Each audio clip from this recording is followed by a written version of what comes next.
พี่น้องมาเด้อมากินตำรวจมีตับแล้วก็มีปลาหมึก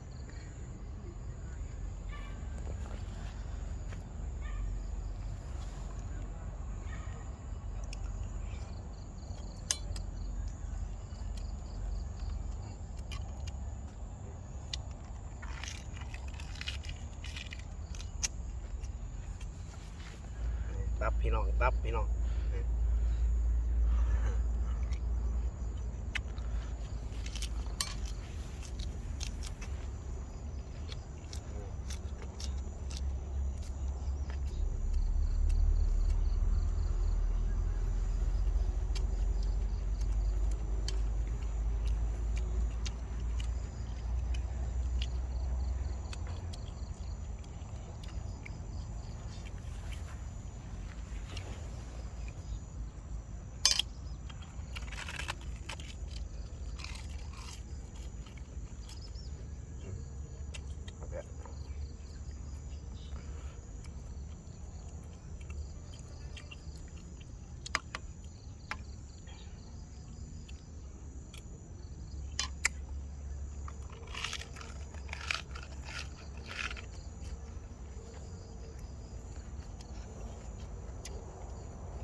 ขาไก่ขาไก่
กินอยู่ปลามันคือเก่า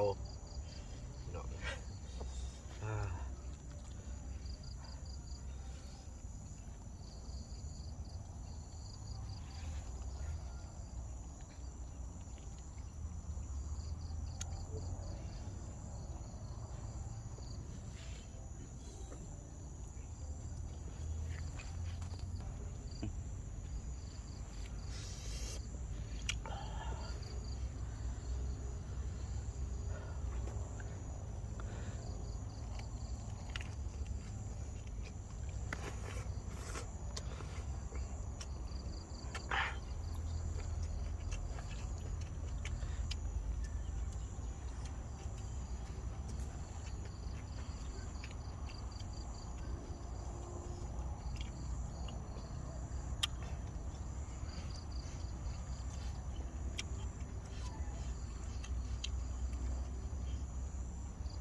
บรรยากาศยามแรกพี่น้อง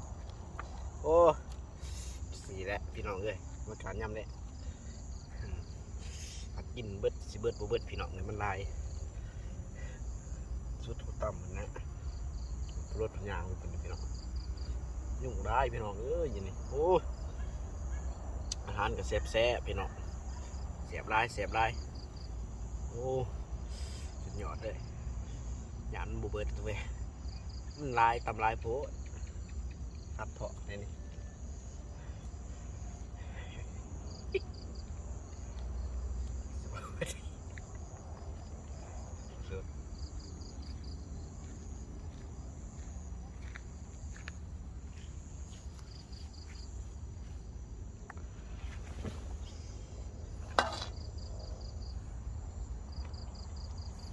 คำสุดท้ายพี่น้อง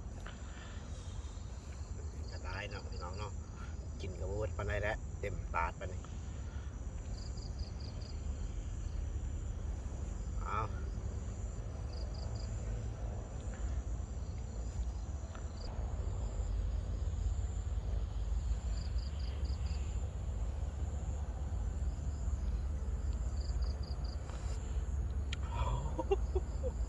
พี่น้องเลย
คลิปนี้จบเพียงเท่านี้ฝากกดไลค์กดแชร์กดติดตามให้ว่าเป็ดเด้อขอขอบใจ